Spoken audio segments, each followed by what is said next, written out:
Hello, my name is Sebastian Hunt, and I'm going to be talking about Powr.House. The concept is something like if Y Combinator and AmeriCorps had a baby. So let's get started. Here's a big overview. So this is an alternative to college. I'd say it's a big opportunity because we have several million students that graduate from high school each year in the United States. I have prior domain experience with 4 years at Year of the Startup, which was a residential startup incubator. And we've got a couple asks. One is for some seed funding. So if you got the connect on that, uh, drop your details.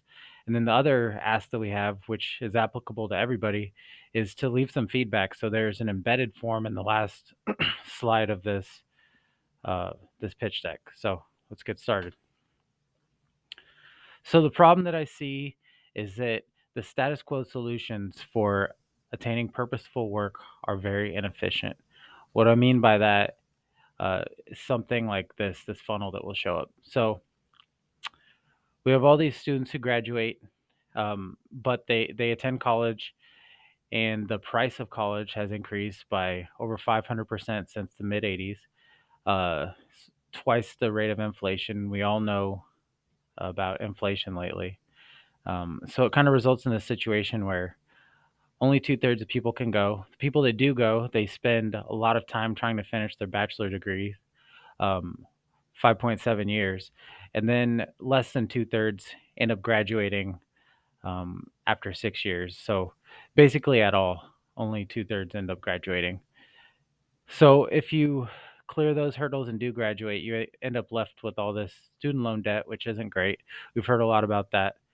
Um, and then when you do get that job after graduating, something like two-thirds of the jobs will require the degree level that you have. So that means one-third of the jobs that you get as a degreed person are lower than your degree status. So you are overqualified, in other words. And then only one-fourth about end up with a job in their specific field that they studied. So it's worse than that. So you get your job, and then when you go to work, you're unfulfilled. So I really like this meme. Um, must be willing to work in a fast-paced, unpredictable, high environment. That's what the job description says, and then this ends up being the environment. So uh, a lot of times, we just don't connect all the dots that we need to make us feel happy. Um, and so I think that what's required to make us feel happy and fulfilled is something like this. It's the intersection of doing what you're good at, doing what you love, doing something that the world needs, and doing something that you could be paid for. I think this is really the ultimate goal, kind of professionally. This is what people want to do with their lives. Uh, what you're good at, what you love, what the world needs, and what you could be paid for. That's different for every person. And we need to have a process that helps people explore these various uh, buckets. And so, what does that solution look like? So, I personally think that it looks like a micro business school with a social focus, Powr.House. So, we've got the human capital that we'll want to build, the social capital, and the economic capital. And these kind of correspond uh, with the different buckets on here. So, what the world needs, what you love, what you're good at. We could just call what you're good at and what you love human capital, and let's just call what the world needs social capital, and then what you could be paid for. Let's just call that the economic capital. All right, just go along with me. So it needs to have all these characteristics, but it also needs to be affordable. By affordable, we mean a couple of things. First, we mean that there is nobody that will get turned away due to inability to come up with the funds. The second thing that is meant by affordable is that we need to make sure that there's nobody leaving with debt from the program year, right? So, what do we mean? How does it work? So, I think what we could do is we could do cohorts of 8 people, recent high school graduates, live together in a 12-month residential program. They live in homes that are embedded within communities. They're given a job. They get curriculum, and they get guidance in the form of one-on-one meetings and mentorship. Uh, they come up with $1,500 a month. This comes from their wages. It's just deducted straight out of there. And this also includes their housing costs. So they don't have to worry about that. It's an all inclusive price. So they go through this process. Phase zero is kind of your boot camp. Phase one, they move in, and that's where we build the human capital. That's the skills and the knowledge. Phase two, they want to build a community, interact with the people around them. They also work on a startup together as a group. We call this a house business. Phase three, they launch their own company. They receive this $6,000 up here to launch their company. And then in phase four, they've graduated and they are kind of doing their own thing. So let's take a look at some of the phases. All right, so in phase zero, we've procured a job for them. They start working, but they have not moved in. They spend one weekend day per week with us. So it's about 8 hours for program and 40 hours per week with their jobs. A condition of them being accepted into the program is that they need to have been accepted to a university or some sort of college. So if they find out in phase zero that this just isn't for them, they have that opportunity through this off ramp here to quit the program and join their university. It's also an opportunity for us to, kind of weed out the people who we don't think are going to be committed. And so the programming during this time is really geared towards making sure that people are psychologically ready for what they're about to face. It's going to be a pretty significant burden of time for them. And we're going to ask a lot because this is trying to do in 1 year what I think most people might not do in 10 years or 20 years. So let's move to phase one. So we just call this the grind phase. They're working 40 hours a week in their job, 10 hours a week program. During the program time, they're doing stuff like this curriculum here. These are just some examples of the types of things that they're learning. It's just really broad, helping them find out what their interests are, find out about the world, what all is out there to offer. And they have challenges that correspond with the curriculum, right? So let's take a look at how this process works. So there's a lesson that they need to learn during this phase, and it's delivered either through mentors facilitating it or program Powr.House staff facilitating it, or maybe it's participant guided, such as a online course or something like that. And then so that's delivered, and then there is a challenge that corresponds with that to really cement this idea into their minds. You need to put whatever you're learning into action. That's what we believe. So there's some sort of challenge, and then typically there will be some way to add an artifact of that to the personal portfolio, which they end up creating. Sometimes the challenge involves them teaching something, maybe to somebody in the community, maybe to somebody else in another program. Anyhow, we have a one-on-one meeting with each entrepreneur, each program participant each week, right? And so during that meeting, we have a chance to give them feedback about how they did with their challenge. Um, and then we take this feedback and plug it into our future curriculum lessons, and we decide which curriculum we might need for the future. So this is kind of how it all fits together. And then just to really lock the ideas and the lessons into place, we'll do a spaced repetition refresher sort of thing as well in accordance with the learning curve. So let's move on to our phase two. All right, so phase two, they start working part time, and they end up doing 20 hours worth of program. So 30 hours work, 20 hours program. This happens during the spring. In this phase, they're really trying to connect with the community. The purpose of this is to uh, help us meet some of the key performance indicators that we have around uh, social capital, as well as really prepare these participants for the third phase, which is the startup phase. So the idea is that the more they're interacting with the community and embedded within the community, the easier it's going to be for them to start up because they'll have people who they could uh, refer to for advice, potential funding, employees, test their products, purchase their products, all sorts of these things. We just believe that it's easier to start a company within more of a social context. We don't think it's a luxury. We think it's really just how it's supposed to be done. So again, they'll be doing curriculum that's uh, related to understanding issues in their community, helping people within their community interact with one another. The challenges are also geared towards that. And they also will be working on a startup together. This is something that we call the house business, right? So they'll get a chance to dip their toe in entrepreneurship at this phase. All right. And then so we got phase 3 here, which is your pure accelerator. At this point, they go down to 0 hours a week. They're no longer employed at the job that we got for them, and they're just doing 50 program hours a week. We will have rented an office, and it'll just look like a pure accelerator. At this point, there will be non residents that join the program, and they all kind of start up together. Um, they will have signed the equity collaborative arrangement, which will give Powr.House a couple points of equity in their companies, but also gives each of the participants a little bit of equity in every single other company that comes out of this. We see this as a really great incentive structure to help everybody stay on track and be excited about the success of not only themselves but of others, because there's vesting clauses within the equity collaborative that kind of compels their involvement in the program.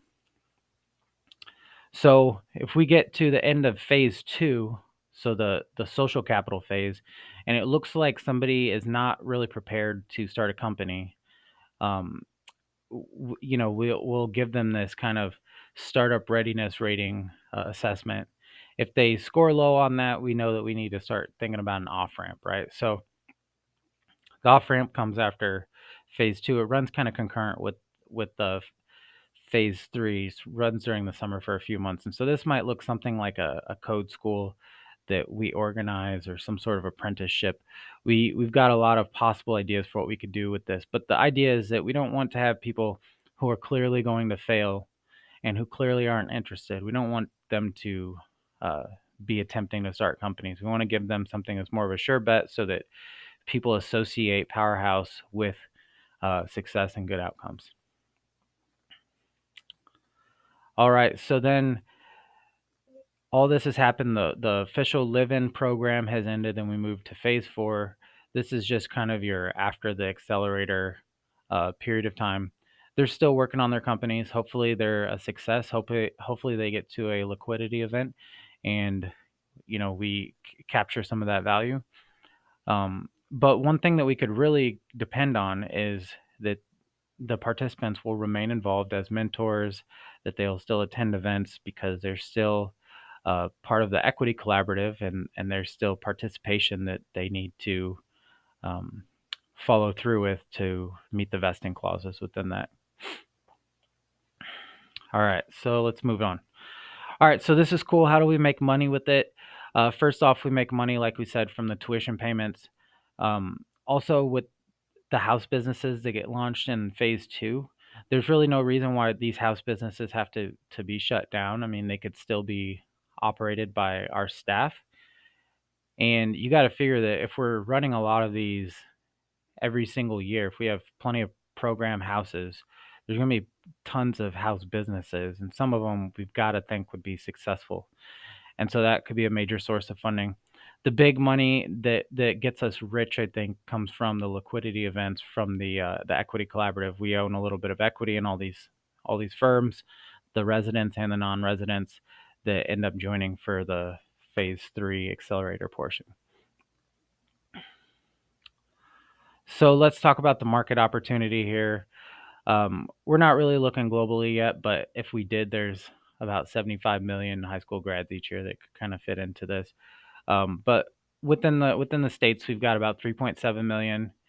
We want to do projects in metropolitan statistical areas with a million plus residents. So there's roughly 60 of them, and we'd like to put three houses in each of these MSAs, and I think we could put about 8 people per house.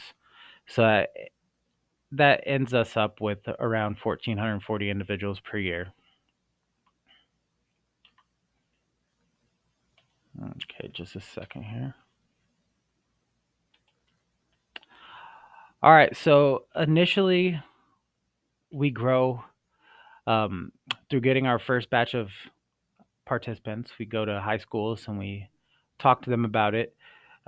We really work on our presentation skills, obviously, and get our messaging down. And I think that based on the uniqueness of this offering, that we're successful in that. And then through the delivery of our product and our service, we will be driving up demand in a somewhat virtuous feedback loop because this is just going to be something that really has a ton of great social media opportunities to promote the business. We retain our customers, our participants by things like the equity collaborative, things like the $6,000 to start up. That's only something that they get if they make it to that phase, the phase 3. So that's already 9 months in. We retain our customers by weeding out the ones that maybe weren't the best at first. That's what we talk about, the first off ramp. And then the second off ramp also helps us retain our participants in a different way. But additional to that, I mean, we just have events like a monthly dinner with parents. That's something that we think is going to be crucial in retaining and really building up our program, building up the community aspect of it. Product innovation is going to be huge. We're going to have a lot of smart people around this. And so it's just a matter of creating these partnerships, creating ideas, and having tight feedback loops. So, program expansion, this is something that we want to kind of do uh, incrementally. We want to get one house in Omaha, then get 3 houses in Omaha the next year, then expand to a whole nother city the next year with 3 new houses in that city. And then from there, just kind of keep growing and adding a few houses over time. Like we said, we think we could get up to something like 1,440 individuals in our program each year.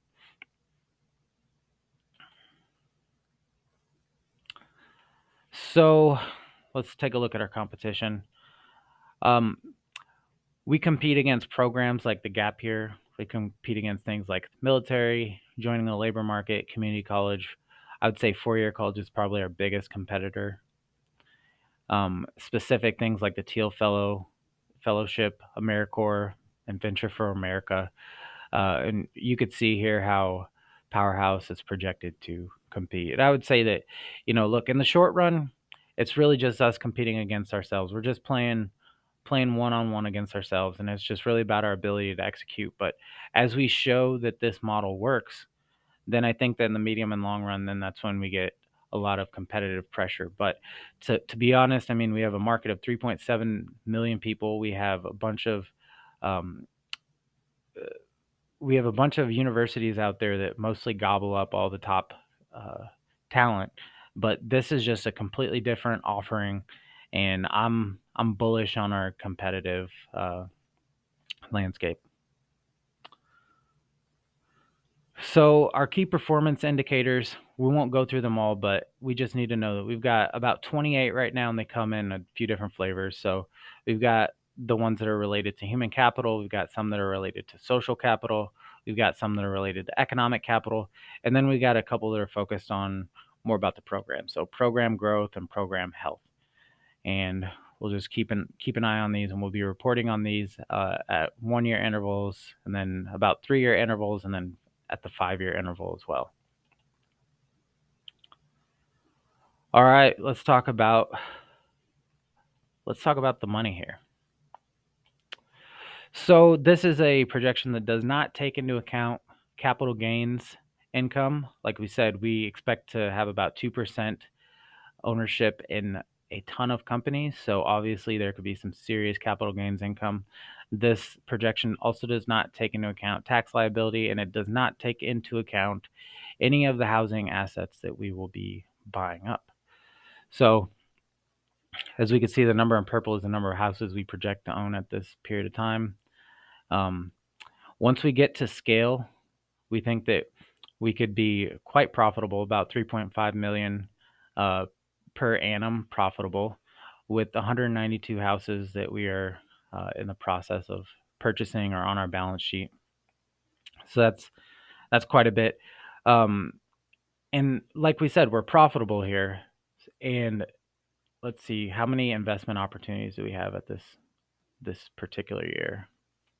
So it looks like for this particular year, we have over 1,500 potential investment opportunities just in this 1 year alone. And this number does not include the non-residents that would join in phase three. And again, they would be enticed to join because the equity collaborative, they know that they would get a little bit of equity in every other company. This is not some sort of outlier thing. This is what Founders Institute does actually, and they've been quite successful with it as well.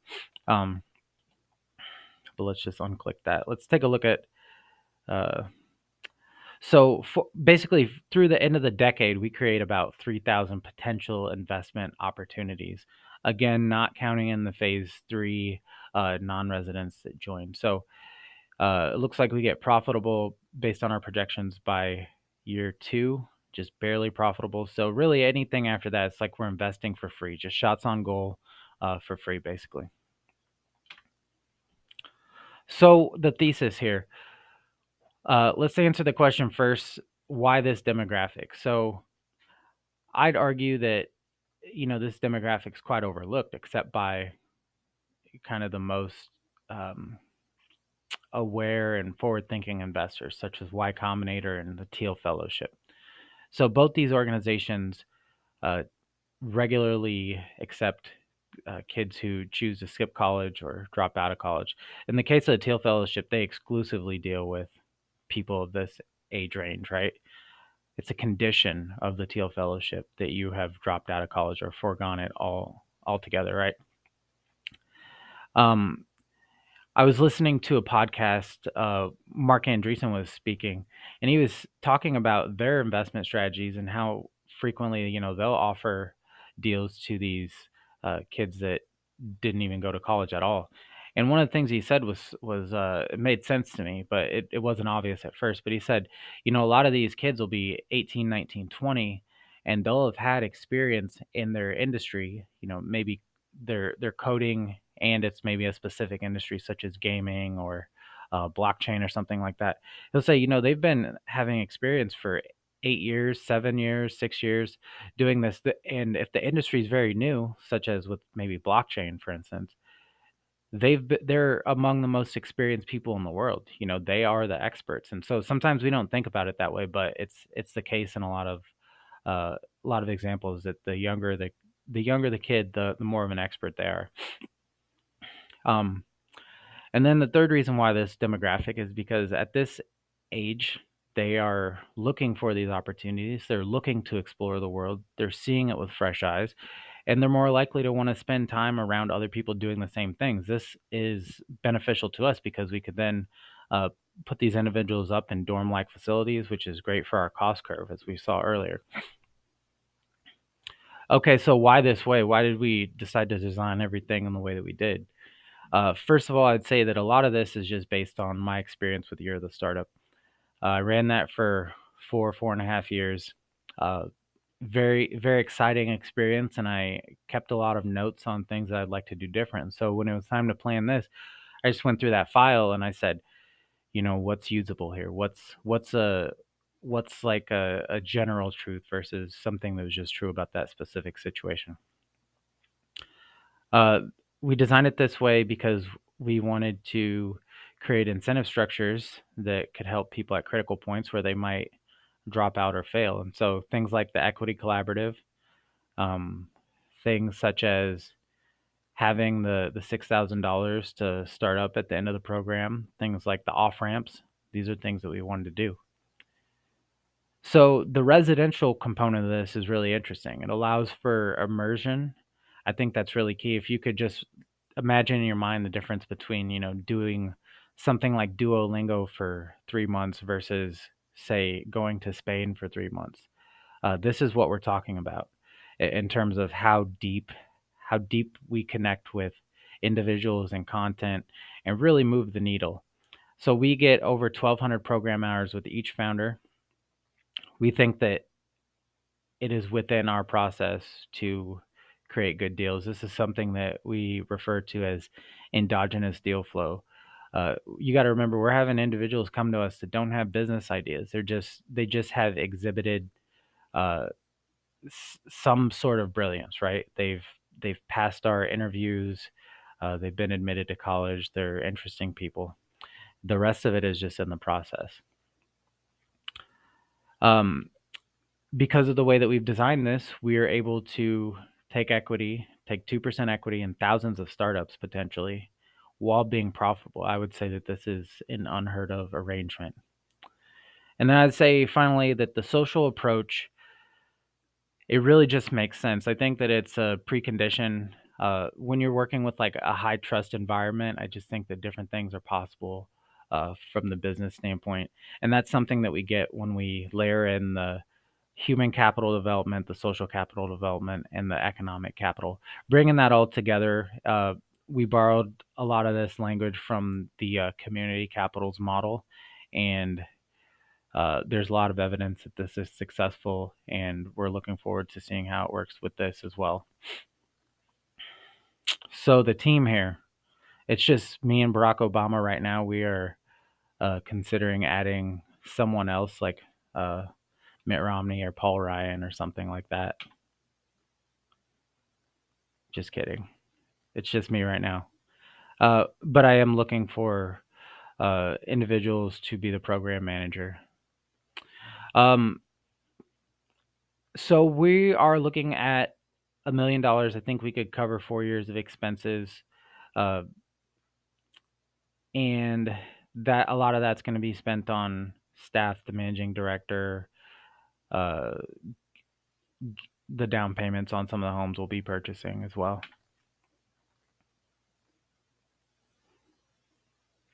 And that concludes it. So you get a thank you. You get a thank you. You get a thank you.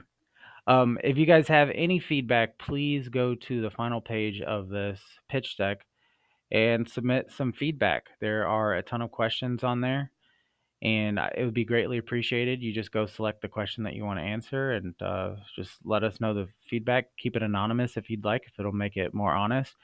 And really, we're just thinking of this as, this is just the first version. And we know that there's a lot of brilliant people out there that could strengthen this idea. And I'm looking forward to talking with you and hearing about your ideas for this. So, all right. Thank you much.